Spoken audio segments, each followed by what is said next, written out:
In April 1943, British intelligence executed an operation that would forever be remembered as the pinnacle of military deception.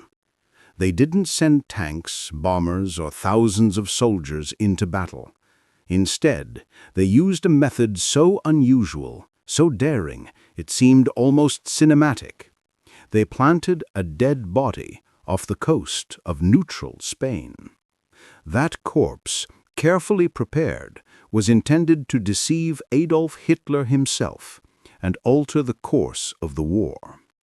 We must make him believe we are going for Sardinia, when in fact we will be in Sicily, and we will make him believe it with a dead man. This is the story of Major William Martin, a man who never existed, yet whose mission saved countless lives. This was Operation Mincemeat. By the spring of 1943, the Allies were preparing for their next decisive move. After the victory in North Africa, attention turned to southern Europe, the gateway to the Mediterranean. Italy was the key, and the obvious target for invasion was Sicily. Yet Churchill, aware of the potential human cost of a direct assault, demanded a strategy that would mislead the enemy and minimize casualties. It was within the quiet corridors of MI5, under the watchful eye of Naval Intelligence Director John Godfrey, that a plan was hatched, a plan both cynical and ingenious. Lieutenant Commander Ewen Montagu was tasked with creating a deception so perfect it would fool the Germans entirely. The operation was codenamed Mincemeat. The first and critical step was finding the right actor for the role. A corpse was needed, one that could plausibly appear as a drowned officer.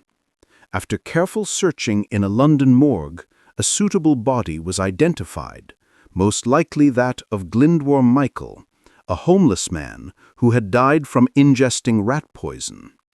He was selected precisely because his death showed no obvious trauma, making him ideal for the illusion.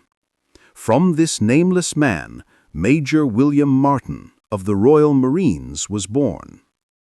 Martin's identity was painstakingly constructed. His pockets were filled with items meant to confirm his authenticity: a worn ID card, theater tickets for the day before his planned flight, love letters from a fictitious fiancée named Pam, bank receipts, and even a receipt for an engagement ring. Each detail was crafted to create a believable personal history.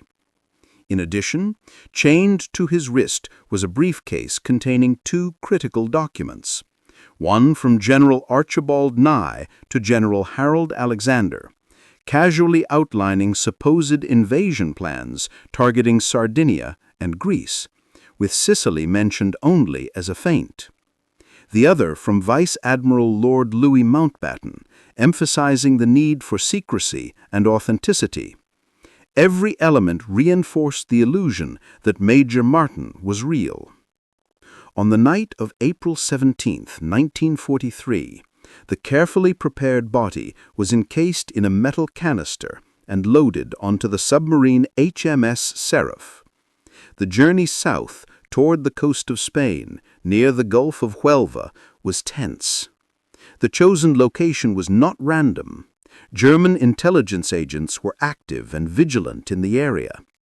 Every wave that rocked the sub, every creak of metal, heightened the anxiety of those aboard, knowing the operation's success depended entirely on precision.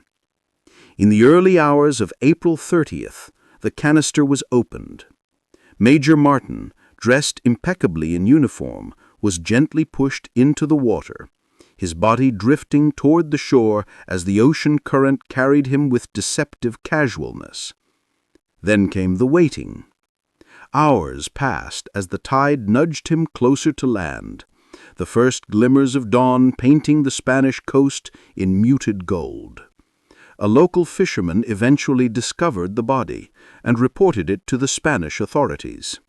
Though Spain was officially neutral, sympathies lay strongly with Germany.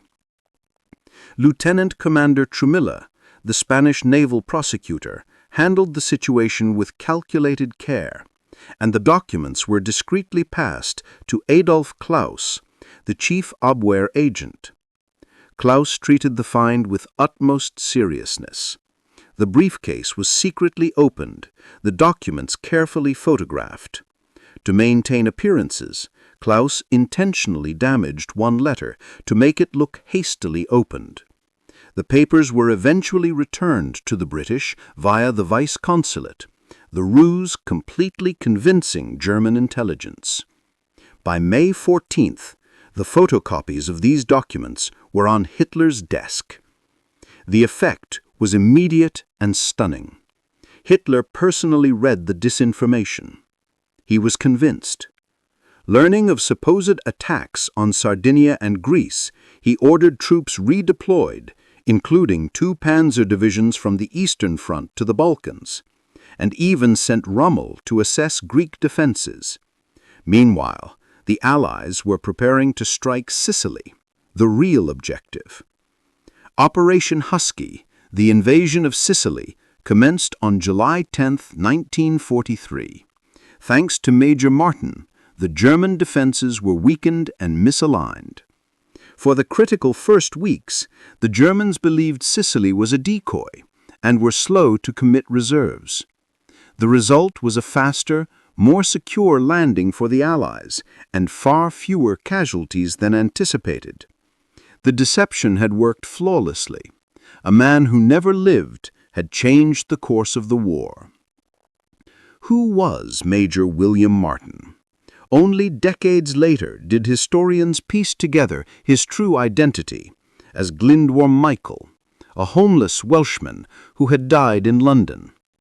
In Huelva, a tombstone now commemorates him.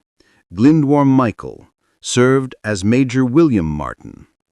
His service was perhaps the most unusual and consequential mission of the entire conflict, proving that in war, victory can belong as much to imagination and cunning as to armies and artillery. A dead man, crafted with precision and strategy, had saved thousands of lives and deceived one of history's most ruthless leaders. Operation Mincemeat remains a testament to ingenuity, audacity, and the subtle power of human creativity. A man who never existed had changed the world.